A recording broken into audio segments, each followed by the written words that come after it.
Hello everyone. कैसे हैं आप सब? आशा करता हूँ ठीक ठाक ही होंगे। पहली बात तो आज मैं अपने सभी मित्रों को धन्यवाद करना चाहूँगा जिन लोगों ने मुझे पर्सनली समझाया कि ऐसे काम मत करो, ऐसे वीडियोस मत बनाओ। ये ठीक नहीं है। ऐसी चीज़ों को पर्सनल रखा जाता है, हाईलाइट नहीं किया जाता है। बट काश मैं रुक सकता, अब रुक नहीं सकता हूँ। कोई भी मुझे सुझाव दे रहा है तो सुझाव काम क्यों नहीं कर रहा है? भाई देखो, ऐसा है, जब ये सब मेरे साथ हो रहा था तब मैं अकेला था। जब मैं डिप्रेशन में गया तब मैं अकेला था। जब मैं अंदर जाकर के पुलिस के जब कस्टडी में था, हिरासत में था, तब भी मैं अकेला मच्छर मार रहा था। आज भी मैं अकेले ही लड़ रहा हूँ।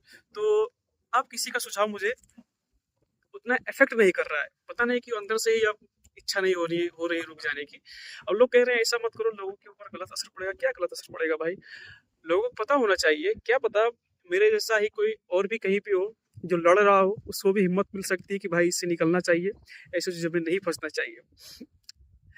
देखो भाई, मेरा सीधा सा हिसाब ये है कि अभी हाल ही में मेरी बहन की शादी हुई थी। उस शादी में मैंने लगभग 800 से 1200 लोगों को निमंत्रण दिया था। इनविटेशन कार्ड देने में खुद गया था। बहन की शादी की बात की ये घटना है जब मुझ पे केस लगाया गया, झूठा केस लगाया गया। सबको पता था ये झूठा केस से झूठा फंसाया जा रहा है मुझको। उन 800 सामाजिक लोगों में से अगर 100 लोग भी खड़े हुए होते ना, तो प्रशासन जिसने पैसा खा करके मुद्दा दर्ता किया था, वो डर जाता। गलती की है भाई तो डर तो रहेगी ही ना। लेकिन मेरे पक्ष में कोई नहीं खड़ा हुआ।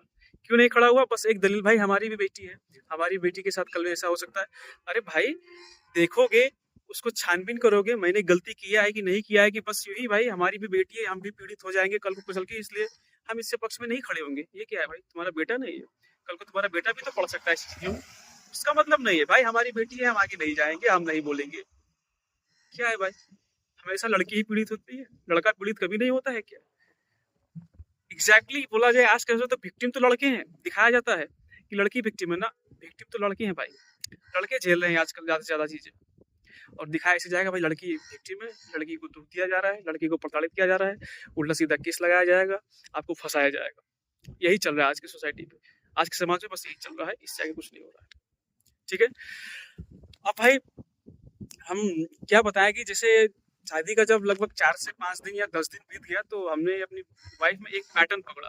एक पैटर्न मैंने क्या पकड़ा कि इनसे जितना काम कहा जाता था वो उतना ही करती थी। अपने तरफ से कुछ एक्स्ट्रा करना है या किसी के साथ बैठना है, उठना है, किसी से बोलना है, किसी के साथ फैमिलियर रहना है, कुछ नहीं। इनका सेंटर क्या था? Bedroom, bed. कुछ थोड़ा सा बाहर से घूम के आए, बेड पे बैठ गई, कुछ काम हुआ करके आए, बेड पे बैठ गई।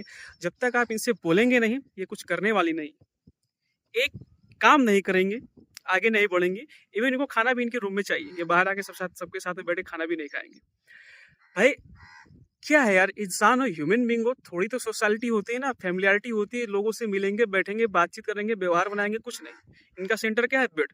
कुछ हुआ आकर के बैठ गए बेड पे, फिर कुछ हुआ आकर के बैठ गए बेड पे, खाना खाया, सो रही है। अरे इंसान हो कि जानवर हो भाई? उठो, चलो, हाथ पैर चलाओगे कि नहीं चलाओगे, काम धाम कुछ करोगे नहीं करोगी? अरे काम नहीं करोगे तो कम से कम बाहर निकल के फैमिली मेंबर्स के साथ में उठोगे, बैठोगे, बातचीत तो करोगे ना। बस ये सो रही है, बेड पे लेट रही है।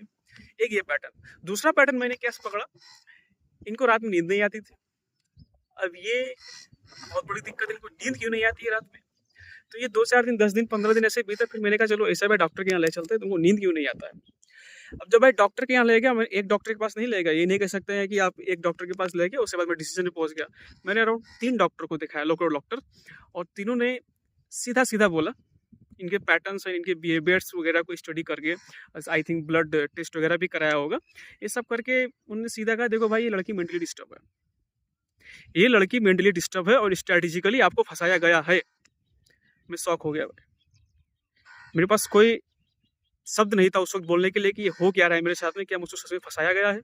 अब घर पे लाने के बाद में हम इनसे भाई अच्छे से पूछताछ करने लगे, हुआ क्या एग्जैक्टली बताओ। तो ये खुद रिवील करती हैं, क्या बोलती हैं, हाँ आज से 2 साल पहले मैं बीमार थी, मेरे ये जो बुखार होता है ना मेरे सिर में चढ़ गया था, और साइकेट्रिस्ट के वहाँ से मेरी दवा चल रही है। ये देखिए भाई, दवा पहले से ही चल रही है, ये डिप्रेशन में जा चुकी थी, प्रॉब्लम में पहले से ही थी, और ला करके मेरे सिर पे चिपका दी गई।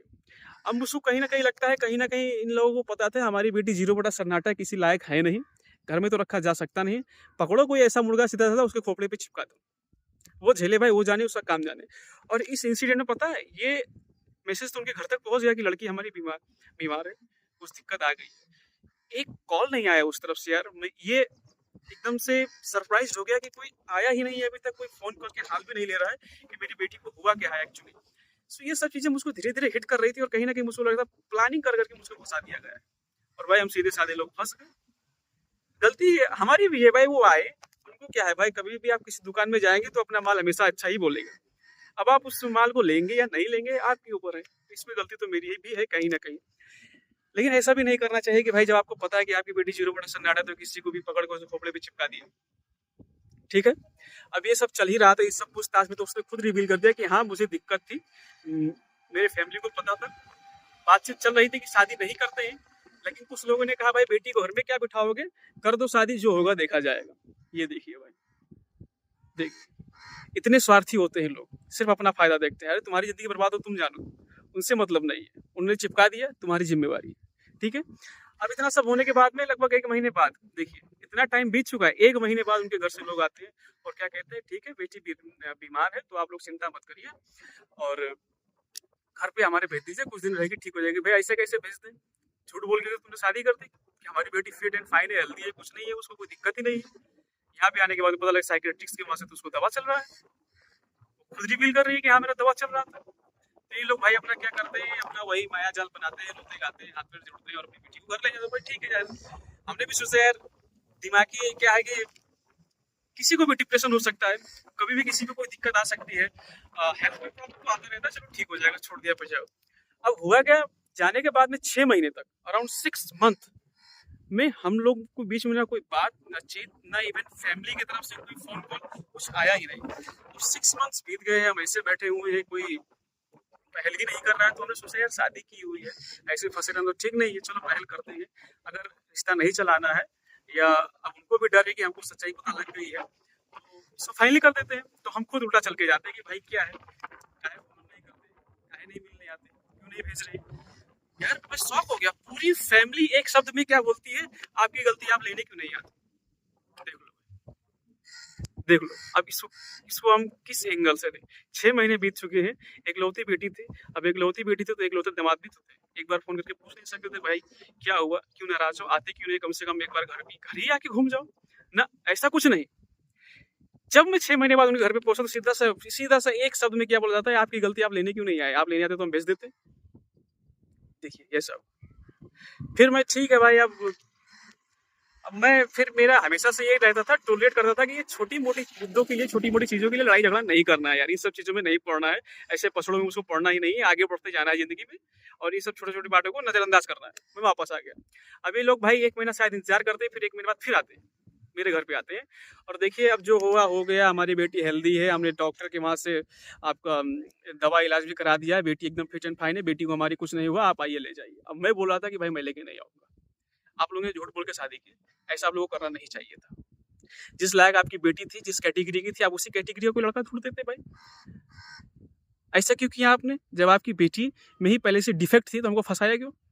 अब ये भाई फिर वही माया जाल, हाथ पैर जोड़ रहे हैं, सिर फोड़ रहे हैं, रो रहे हैं, गा रहे हैं, पैर पकड़ रहे हैं। भाई ठीक है यार, बोला ठीक है, अब दवा इलाज करा ही लिया तो ठीक ही हो गई होगी, लेकर के हम फिर से आ गए। अब लाने के बाद में भाई देखिए, मैडम तो नहीं बदली है, मैडम का हरकत तो अभी भी वही है, वो अपने ही तरीके से रहेंगे, उनको जैसा सब कुछ चाहिए वैसा ही आपको देना पड़ेगा। एक चीज़ तो मुझको ये नहीं समझ में आता है, जब तक लड़की अपने माँ बाप के घर पे रहती है, वहाँ पे कोई दिक्कत होगा या कोई चीज़ की कमी होगी तो एडजस्ट कर लेंगे, उसको एडजस्ट करती जाएंगे, वहाँ पे तो एकदम गाय देवी माँ बनी हुई है। लेकिन जैसे ही ये लोग ससुराल पहुँचती हैं, ससुराल पहुँचने के बाद में इनको सारा मामला 5 स्टार होटल की तरह सब कुछ सेटल्ड चाहिए।